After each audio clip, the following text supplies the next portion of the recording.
camadas da retina, globo ocular, nervo óptico, a via visual central e o córtex occipital. E teste eletrofisiológico, a gente avalia a função dessas estruturas baseada na mudança da resposta elétrica que acontece dentro dessas estruturas. E a gente mede utilizando os eletrodos. Isso, quando a gente obtém esses registros, permite uma integração da análise da estrutura com a função. Quando nós avaliamos um paciente com qualquer doença ocular, a gente tem um arsenal de exames, a gente tem muitos exames para usarmos a conduzir o caso. Esses exames podem ser divididos em exames funcionais e exames estruturais. Os exames funcionais podem ser divididos em dois tipos, exames subjetivos e exames objetivos. Exames funcionais subjetivos são aqueles exames que dependem da informação do paciente, e o mais conhecido é a acuidade visual, que a gente acaba recorrendo para tudo, até para avaliar a gravidade da doença, campo visual, teste de cor, sensibilidade ao contraste, microperimetria, são alguns exames de testes funcionais, psicofísicos, que são subjetivos. E os eletrofisiológicos são exames funcionais objetivos, não depende da informação do paciente, porque a gente avalia a função medindo o sinal elétrico. Esses são alguns exames eletrofisiológicos que vou mencionar mais para frente. E os exames estruturais são objetivos, que avalia basicamente a anatomia, o aspecto. E aí esses exames que os especialistas em retina utilizam mais. E quando é que a gente pede exames eletrofisiológicos? A maioria associa exames ao diagnóstico de retinose pigmentária, distrofias retinianas.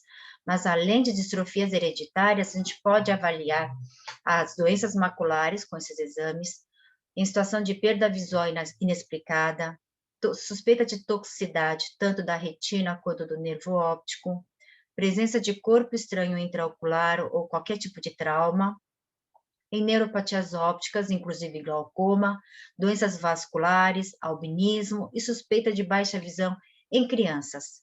Paciente pediátrico já também tem suas peculiaridades, porque dependendo da idade, principalmente na primeira infância, menos de 2 anos, os exames estruturais têm muita limitação, criança não fixa, não colabora.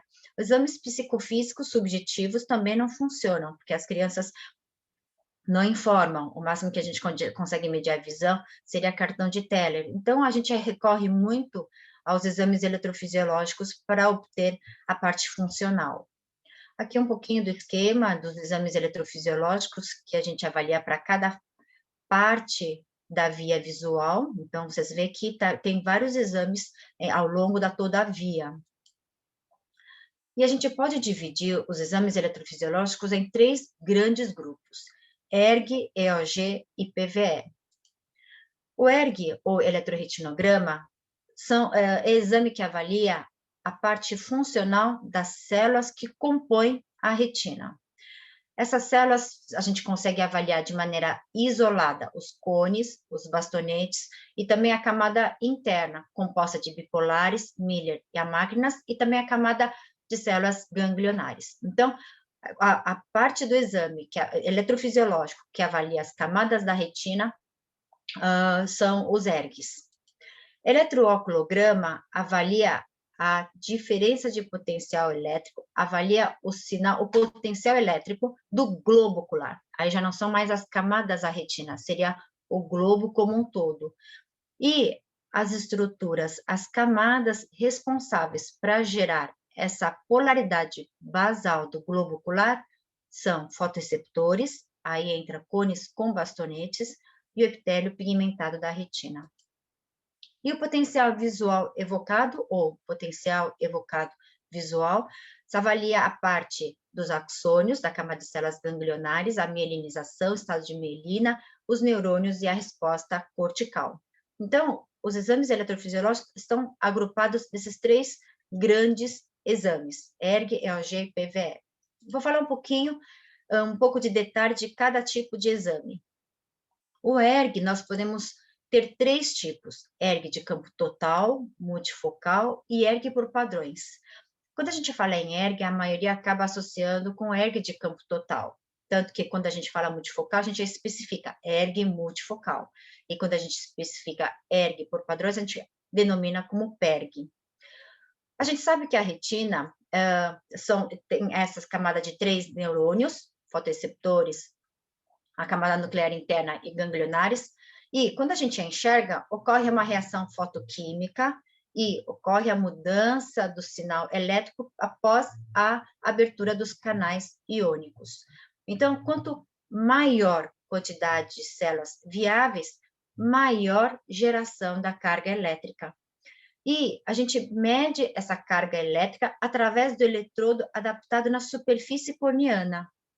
Existem outros eletrodos para fazer essa medida, só que quanto mais próximo estiver da retina, melhor a resposta captada. Então, quando nesse exame, a gente provoca a retina, essa reação fotoquímica e toda a cascata de reação elétrica que acontece ao longo das camadas da retina, a gente mede com o eletrodo adaptado. O ERG de campo total, nós utilizamos estímulos luminosos, flash de luz, de intensidades e intervalos bem determinados, padronizados. E aqui é uma imagem do paciente adaptado com eletrodo na superfície corneana, diante a cúpula, onde de dentro emitem os flashes de luz. Aqui o paciente também já no meio do exame. Então, a gente avalia a resposta elétrica emitida por todas as células que compõem a retina.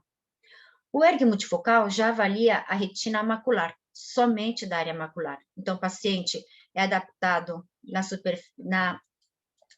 num próximo ao monitor, com o mesmo tipo de eletrodo, e é orientado a olhar o centro do monitor.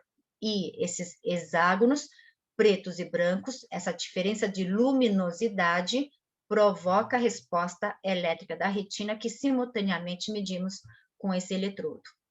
E o ERG por padrões basicamente avalia a função das células ganglionares. Então, o paciente é orientado a olhar esse monitor, que tem o quadriculado, tipo tabuleiro de xadrez, e a cada reversão do preto e branco, isso gera uma resposta elétrica, e por um filtro que é todo já esquematizado, a gente avalia a resposta de células ganglionares.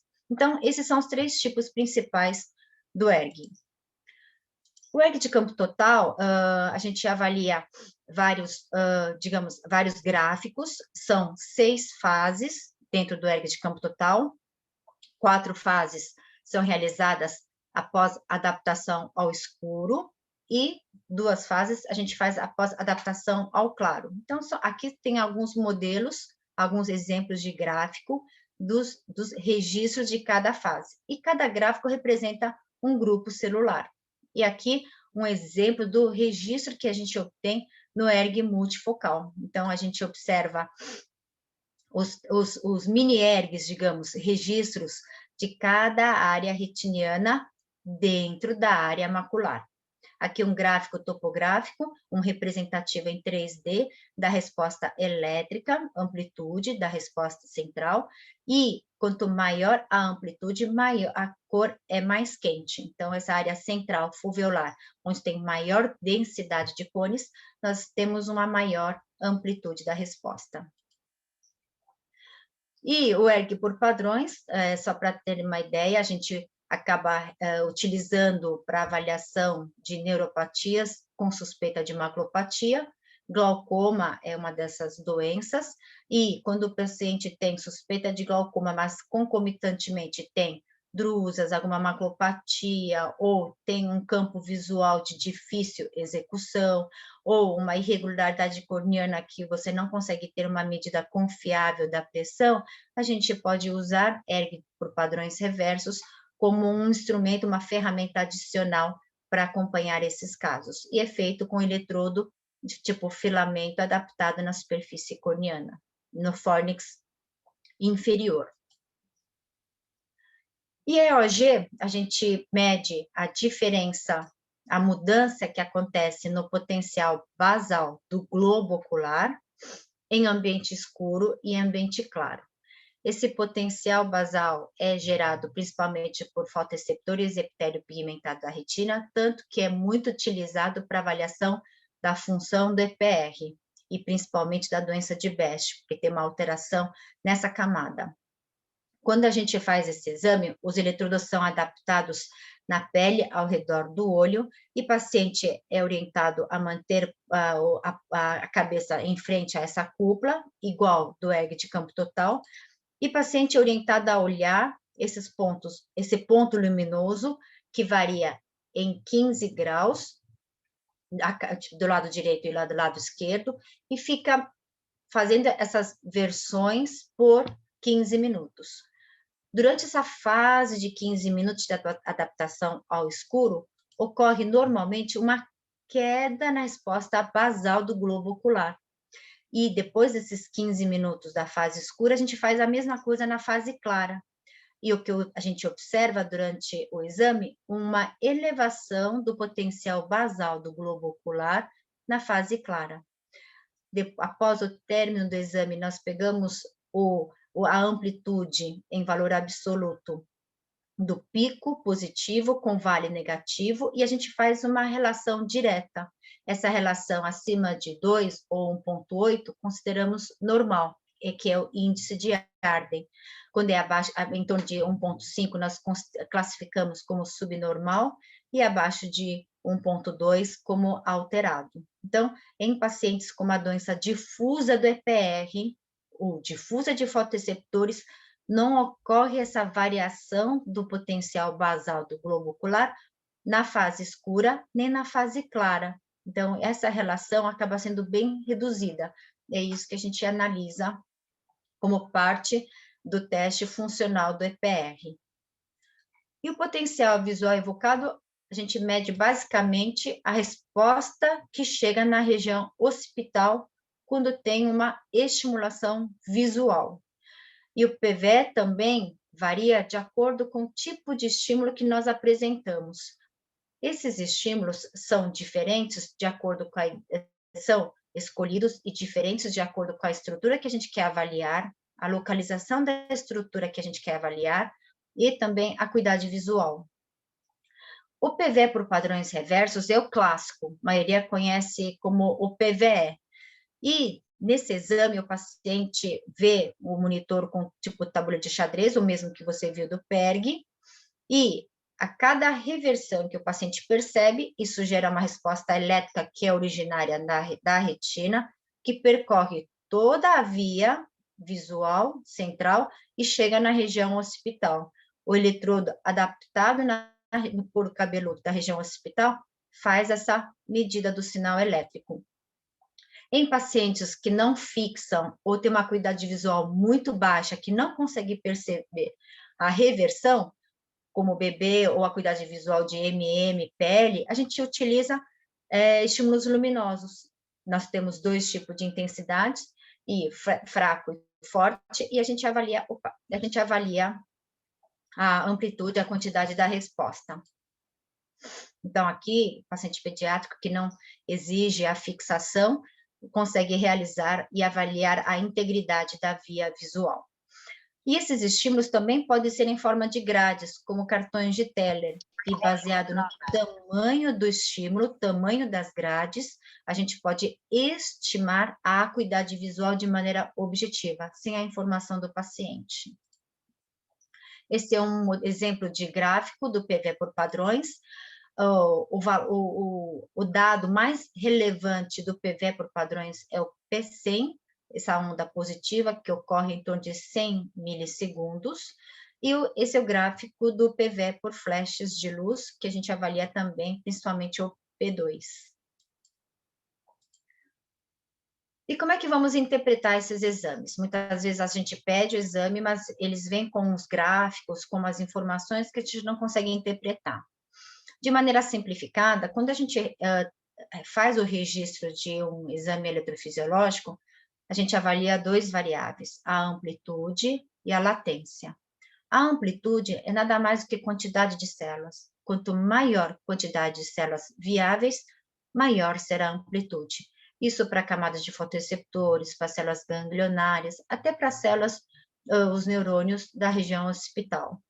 E quanto mais saudável estiver as células, mais rápida é a resposta. Então, mesmo que você tenha um número grande de células, mas se essas células são disfuncionantes, elas estão doentes, elas estão perto da morte celular, acaba tendo um atraso da resposta, tem aumento da latência. Então, a gente procura avaliar como a população normal, saudável, então, dados normativos, a amplitude e a latência, tempo da resposta em cada gráfico. Além desses dois variáveis, a gente avalia também a morfologia, o desenho da onda. Então, essa é uma fase específica do ERG de campo total, fase escura, escotópica, chamada resposta escotópica máxima. A gente avalia a resposta de fotorreceptores nessa onda A negativa e a onda B positiva. Aqui, à esquerda, nós temos o gráfico normal dessa resposta. Então, nós temos 2 picos na onda A e um pico onda B positiva bem maior que a onda A. Nesse caso, quando não sobe a onda B, a amplitude é muito reduzida, nós chamamos de ERG negativo, que chega a ser até menor do que a resposta da onda A. Em caso de acromatopsia, quando tem a redução, a ausência da resposta de cones, a gente observa um pico só nessa onda negativa da máxima resposta, diferente dessa onda aqui. Então, são pequenos detalhes, mas só para vocês entenderem que quando a gente interpreta teste eletrofisiológico, a gente deve estar atenta ao desenho da onda, o aspecto da onda, que nem eletrocardio. Vou apresentar alguns casos e aplicação desses exames para a conduta desses pacientes. Inicialmente, vou falar um pouco da distrofia retiniana, que seria um tipo de doença que mais recorre ao teste eletrofisiológico, porque os exames estruturais acabam tendo uma limitação, porque não consegue avaliar toda a retina, ou às vezes, mesmo doenças difusas, apresenta fenotipicamente alteração somente na área macular. Então, muitas vezes a gente tem que usar os exames eletrofisiológicos junto com esses exames estruturais. Esse paciente de 56 anos tinha queixa de baixa de visão em ambos os olhos, de maneira progressiva há 2 anos, e nota alteração de campo visual, fotofobia, nictalopia e dificuldade de adaptação ao escuro. Sintomas bem típicos de doença da retina. Antecedente ocular, ele tinha ceratotomia radial há 24 anos e catarata há 2 anos. De saúde geral, ele era hipertenso, válvula cardíaca há 10 anos e bem controlado com medicamento. Acuidade visual com correção de 20/25 e 20/20. Então, apesar dessas queixas intensas e progressivas, ele tinha boa acuidade visual. Ao exame de retinografia, ele apresentou um disco óptico, coloração boa, escavação fisiológica, vasos com aspecto normal, nada chamava atenção. Quando a gente observa com maior capricho, a gente observa que tem pequenos pontos hipocrômicos finos, difusos na região macular, em ambos os olhos. O OCT mostra um afinamento difuso, poupando a espessura foveal em ambos os olhos, bem simétrico. A autofluorescência mostra pontos bem finos de hipoautofluorescência, também nada assim que chame atenção, tanto que justifica uma boa acuidade visual. E quando a gente observa a OCT, a gente vê que tem uma leve irregularidade de espessura e também de refletividade da zona elipsoide, na região macular. Esse paciente fez ERG de campo total e, para nossa surpresa, ele tinha uma resposta de bastonetes muito reduzida. Apresentava somente 22% da resposta de bastonetes em relação ao limite inferior da normalidade. À direita, a gente tem exemplo de gráfico de um paciente normal, e a gente vê que a resposta de bastonetes está bem reduzida. As outras fases da resposta, da fase escotópica e também da fase fotópica, também reduzida. Mas a resposta fotópica de cones estava melhor, um pouco mais preservada do que a resposta de bastonetes. fechando o diagnóstico de retinose pigmentária. Então, lembrando que retinose, você pode ter fundo de olho muito variável. E é comum o paciente com retinose ter uma catarata subcapsular mais precoce. Então, por isso esse histórico de pseudofacia com menos de 60 anos de idade. Paciente do sexo masculino de 43 anos com queixa de nictalopia e perda de visão com dificuldade de adaptação ao ambiente escuro desde a infância, atualmente estável.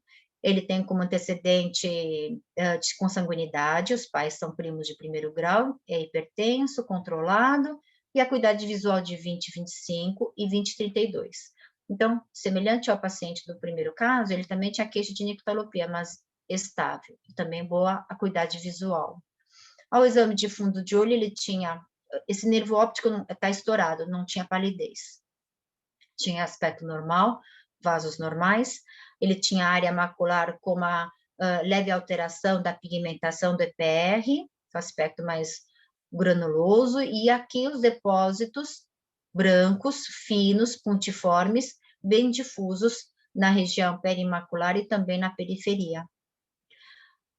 O campo visual mostrou escotoma, região paracentral, um afinamento difuso da espessura macular em ambos os olhos, e o OCT também muito semelhante ao primeiro caso, com uma leve irregularidade de espessura e refletividade da zona elipsoide, com pequenos depósitos pontiformes subretinianos na região perifoveal.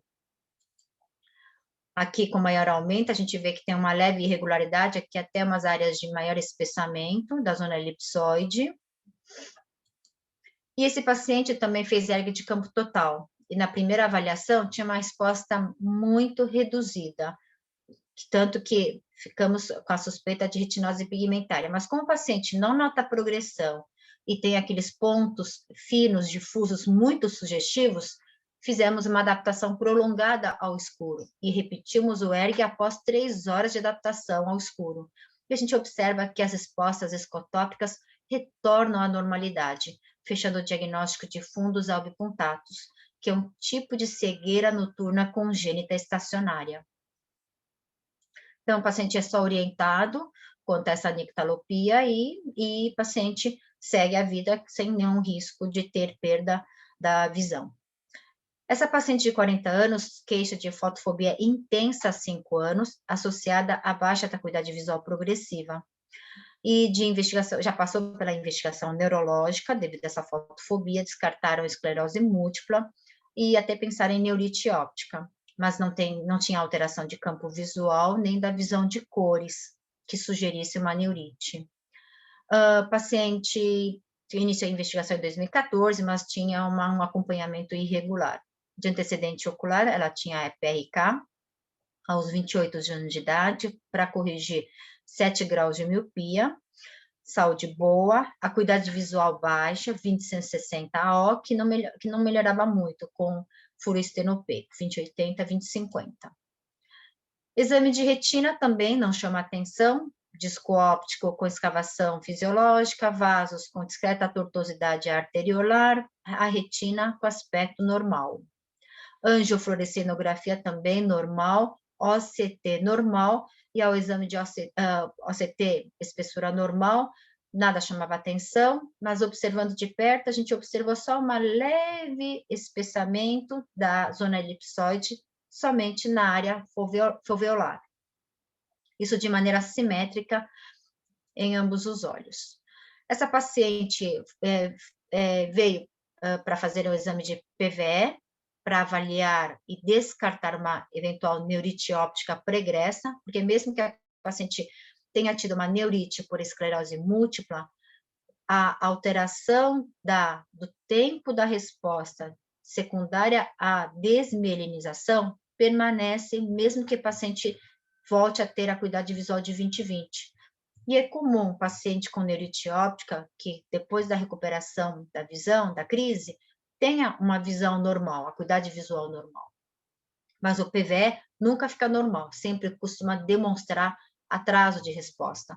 Só que nessa paciente não tinha nenhum atraso, tinha um tempo de resposta normal, apenas uma amplitude reduzida em tamanhos maiores de estímulo, quadrados maiores de estímulo, que é compatível com a acuidade visual que o paciente tem. Então, o paciente tem menos células, menos neurônios, levando até aquela menor acuidade visual, então tem menor amplitude da resposta.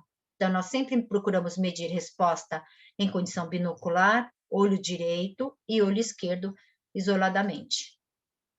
Fizemos ERG de campo total para avaliar a retina global, apesar do aspecto normal, a gente deve procurar o que está levando aquela queixa e aquela acuidade visual reduzida em ambos os olhos. Então, o ERG de campo total foi normal, só que quando a gente avalia somente a área macular, a gente vê uma redução importante da resposta. Então, ela tem menos células funcionantes naquela região macular. Aqui, exemplo de um gráfico topográfico de referência. Então, essa redução da resposta do ERG multifocal fecha o diagnóstico de distrofia macular oculta. E isso junto com os outros exames que ela trouxe. Então, tem uma queixa de retinopatia, principalmente das cones, ela tinha mais fotofobia, alteração da acuidade visual, ela tinha a redução da acuidade visual, ela tinha o ERG de campo total normal, então isso descarta distrofia de cones. Quando tem uma distrofia de cones, com aquele fundo de olho normal e aquela acuidade visual, o ERG de campo total vai mostrar uma alteração, redução importante da resposta de cones. Então, tendo ERG de campo total, você descarta a distrofia de cones. E paciente tendo o multifocal, somente essa área macular alterada, então a gente fica com esse quadro de distrofia macular oculta, que depois confirmou com teste genético. Esse paciente de 36 anos, com sensação de névoa e metamorfopsia há 6 meses em ambos os olhos, além da queixa de fotofobia e dificuldade de adaptação ao claro. Ele tem diagnóstico de daltonismo desde 2015 e é automíope, menos 11 graus. Acuidade visual de 20/50 e 20/40. Então, paciente jovem, 36, acuidade visual com redução leve para moderada, automíope com metamorfo. A gente até pensa, nossa, será que é secundária a alta miopia? Será que é membrana? Então, a gente foi observar a retina do paciente. Disco óptico, uma escavação um pouco aumentada, os vasos mais com calibre mais reduzido, que é bem compatível com fundo miópico, uma rarefação da pigmentação, mas quando a gente olha a área macular, não vejo nenhuma imagem suspeita de membrana neovascular, mas eu vejo uma atrofia mais acentuada do EPR em ambos os olhos. Campo visual mostra também uma redução difusa de sensibilidade nessa área central, e o ACT mostra que tem uma atrofia acentuada da camada externa, camada nuclear externa, zona elipsoide, e também um pouco do EPR e até do coriocapilar e coroide. Então, somente da área foveal, em ambos os olhos. Aqui em maior aumento, a gente vê essa desorganização, essa ausência da camada externa na área foveal. E o paciente fez ERG multifocal, que mostra alteração, perda funcional, não só área foveal, mas em toda a área macular. Como curiosidade, o ERG multifocal avalia a resposta elétrica da área macular, que estende até as arcadas. Ele avalia em torno de 25 graus da retina. Então, mesmo que os exames estruturais, OCT e retinografia, mostrem uma alteração bem restrita, localizada na área macular, em torno de 10 graus da retina, o ERG multifocal mostra que tem uma perda funcional muito além disso. Então, devido a essa alteração mais difusa e grave da área macular, vamos complementar com o ERG de campo total. E quando realizamos a ERG de campo total, a gente encontra somente 15% da resposta de cones em relação ao limite inferior da normalidade. Resposta de bastonetes discretamente reduzida. Então, isso fecha o diagnóstico de distrofia progressiva de cones. Então, o paciente, além da alta miopia, o paciente é portador de distrofia de cones. É um pouco diferente da cromatopsia. Geralmente, a distrofia progressiva de cones acaba evoluindo para a distrofia de cones bastonetes. Quando é a cromatopsia, o paciente tem queixa visual desde a infância, da primeira infância, com nistagmo, fotofobia e baixa acuidade visual, e é estável, um quadro estável. Esse paciente de 13 anos nota uma perda visual progressiva a 8 meses, com leve nictalopia e negafotofobia, acuidade visual de 20/80. E ao exame de retinografia e autofluorescência, a gente observa esses depósitos branco-amarelados difusos na região macular, que na autofluorescência mostra uma alteração puntiforme do EPR, caracterizado por esses pontos grosseiros de hipoautofluorescência, e esses depósitos denominados de flex, com essas imagens hiperautofluorescentes. Então, a gente observa que tem maior concentração dessas alterações, tanto flex, hiperalto, quanto atrofia do EPR, hipoalto, mais concentradas na região perimacular e no equador.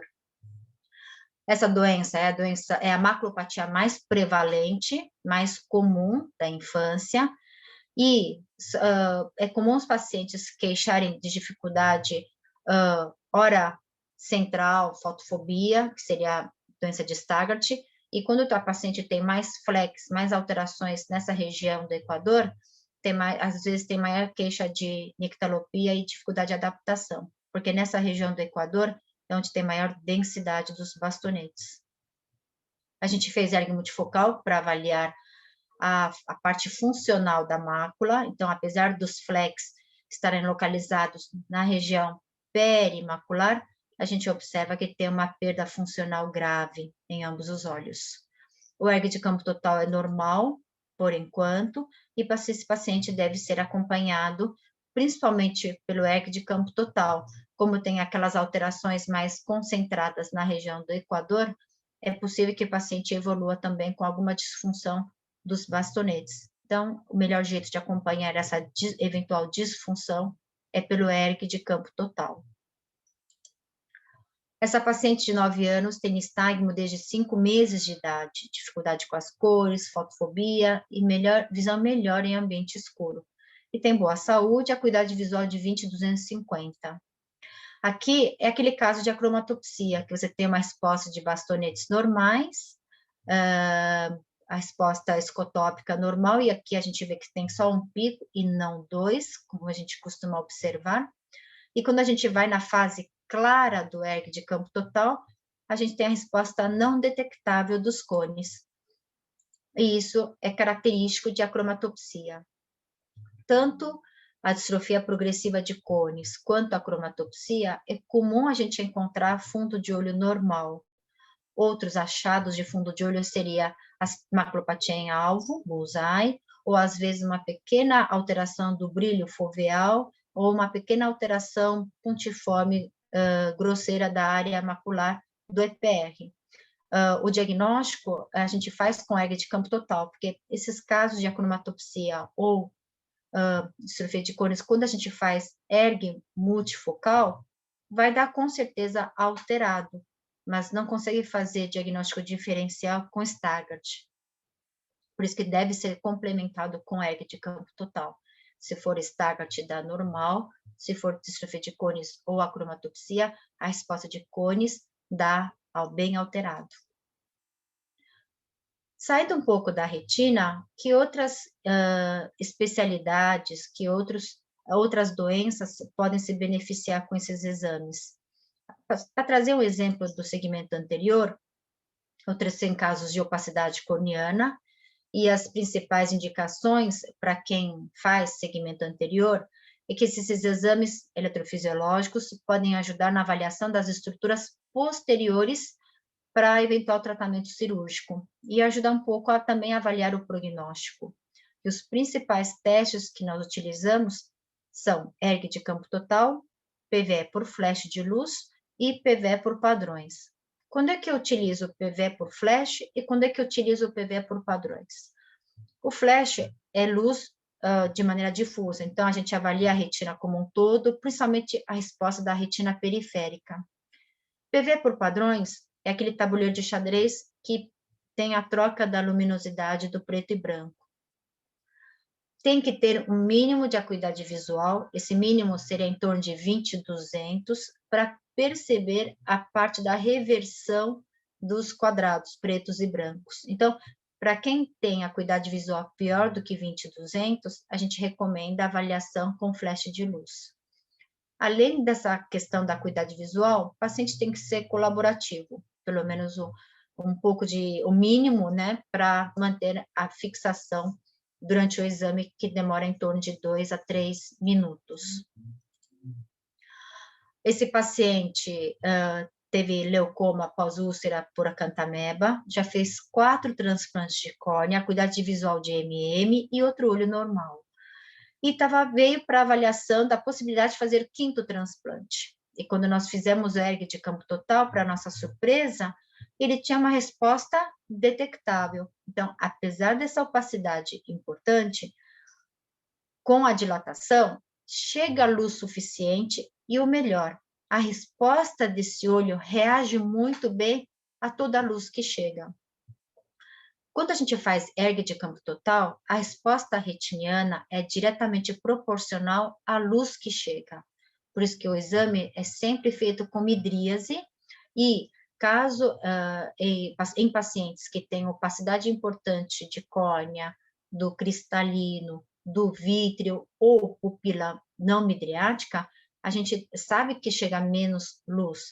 E essa questão da intensidade da luz, da entrada de luz, essas opacidades devem ser consideradas na interpretação do resultado.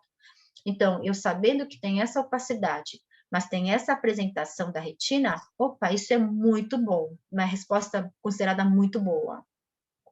E quando nós realizamos PVE por flashes, a gente também observa que tem uma resposta muito boa, porque a nossa referência é o olho contralateral do paciente. Então, além de tempo da resposta bem simétrica, tem uma amplitude boa. Então, essa é a condição muito favorável para eventual cirurgia para correção do leucoma.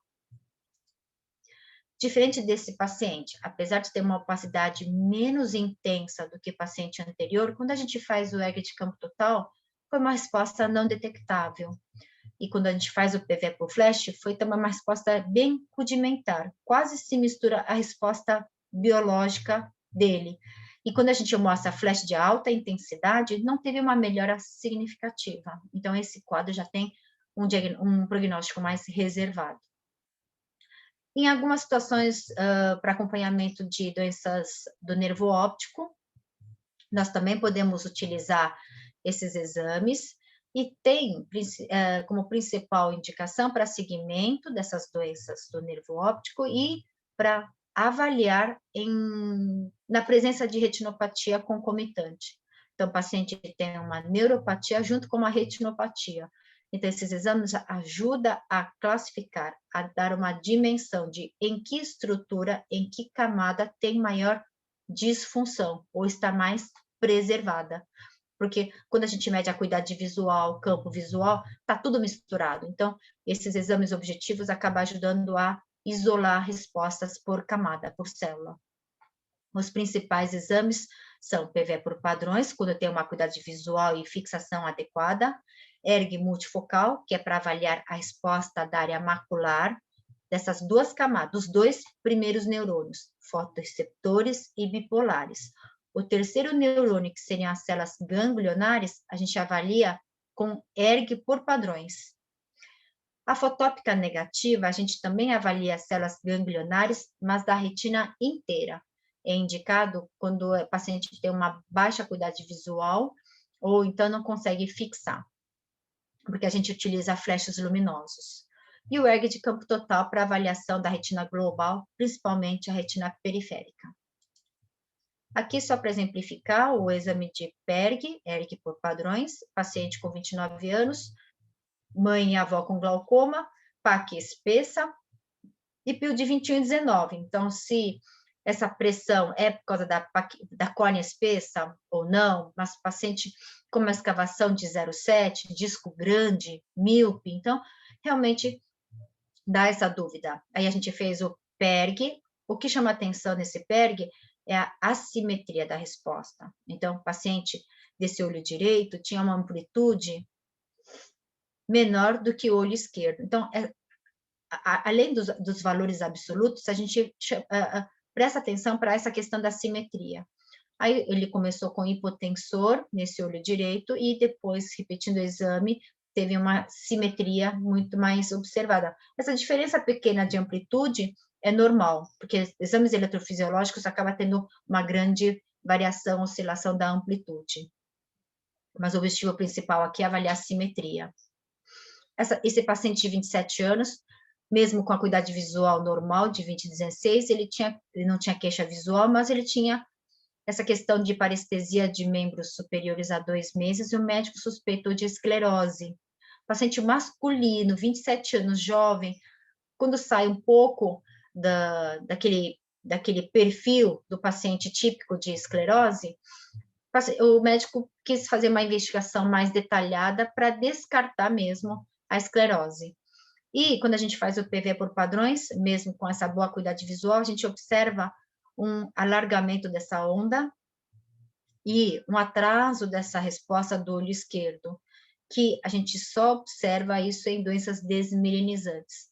Então, esse padrão da onda alargada, com atraso de P100, amplitude reduzida, mesmo com boa acuidade visual, chama a atenção. Então, é muito sugestivo de doença desmielinizante, mesmo que o paciente não tenha queixa. E deve acompanhar com esse exame. Esse paciente de 21 anos tem histórico de trauma contuso com chapa metálica em olho esquerdo há 2 meses. Ele evoluiu com cefaleia, edema ocular e perda visual em olho esquerdo. Ele referia a SPL nesse olho esquerdo. Só que ele tinha ressonância e tomo normais. Estava tomando analgésico e sem melhora. Quando a gente faz o exame ocular dele, não tinha estrabismo, ortoposição, na motilidade, segmento anterior desse olho esquerdo normal, reflexo pupilar preservado e sem opacidade de meios. E quando a gente faz exame de mapeamento de retina, foi observada uma discreta atrofia de PR macular, que o médico não atribuiu ao trauma. Ele fez o EG de campo total, que mostra a resposta normal e simétrica. Nesses casos, o olho direito dele será nossa referência. Fez eletrooclograma por causa dessa alteração do EPR, para ver se tem alguma repercussão significante. E deu também normal, índice de Arden acima de 1,8 nos 2 olhos, olho direito e olho esquerdo, simétrico.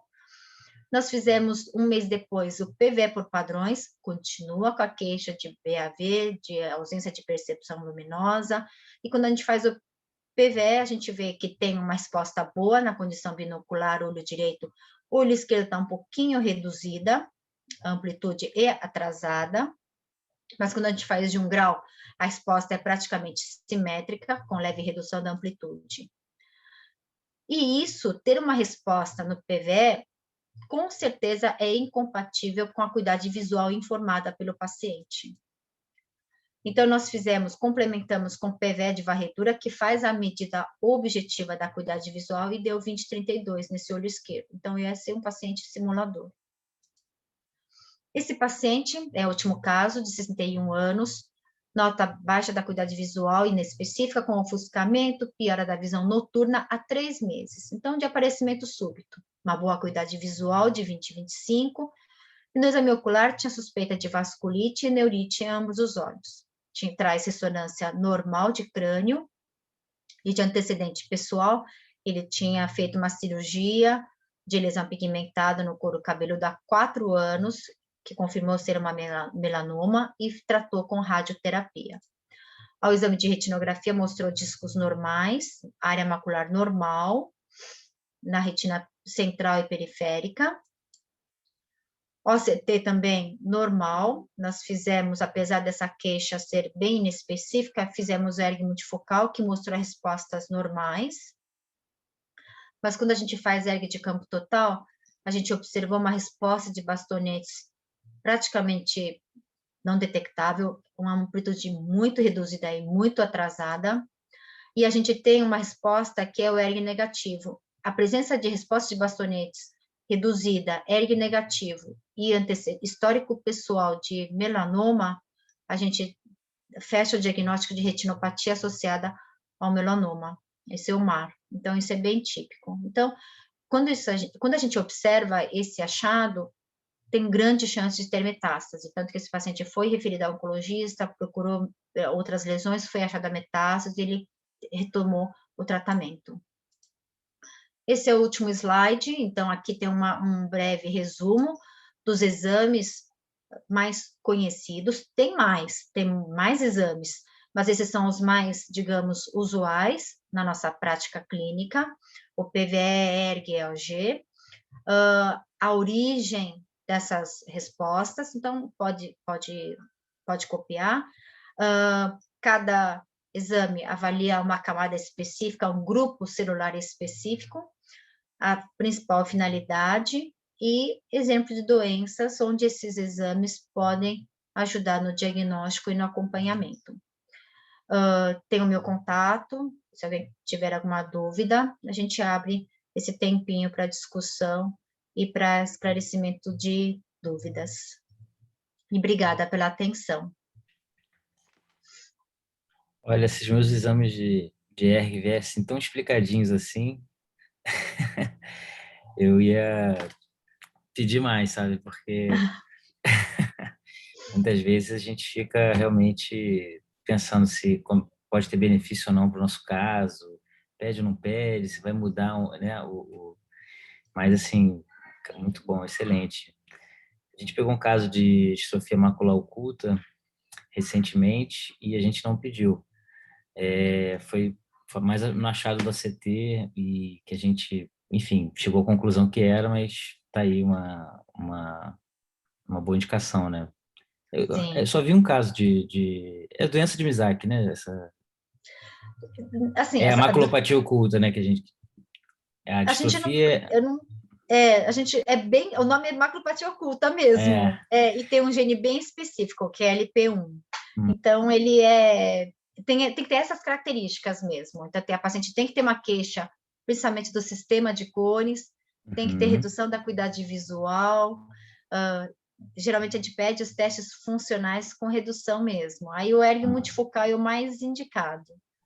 E o acho teste que genético também. não sabia que tinha esse teste genético. Boa, vou É. estudar mais isso aí. Alguém tem alguma dúvida? Se alguém quiser falar alguma coisa, Nathalie? Eu só estava Nathalie. pensando aqui, qual é a frequência de atrofia óptica dominante, né, na sua experiência? Porque geralmente a gente pensa assim no mais comum da doença de Cager, né? Não sei como se pronuncia direito, mas também tem, que eu estava lendo, que classifica hoje em dia mais OPA 1, 2, 3, e aí eu queria saber como é isso no Brasil, né? Eu acho. Sim, quando eu atendo pacientes com atrofia óptica dominante, tem que ter um histórico familiar bem evidente, isso ajuda bastante. E quando pacientes, diferente de outras neuropatias ou retinopatias que levam à atrofia óptica, porque a gente sabe que doenças retinianas também levam à palidez do disco óptico, né? Então, a questão da atrofia óptica dominante, a gente vê que tem um aparecimento no final da idade, assim, no comecinho da idade escolar, com 7, 10 anos, já alfabetizadas. Então, as crianças geralmente são alfabetizadas e vai perdendo a acuidade visual. E tem um comportamento visual muito melhor do que uma criança com uma distrofia retiniana com acometimento do nervo óptico, né?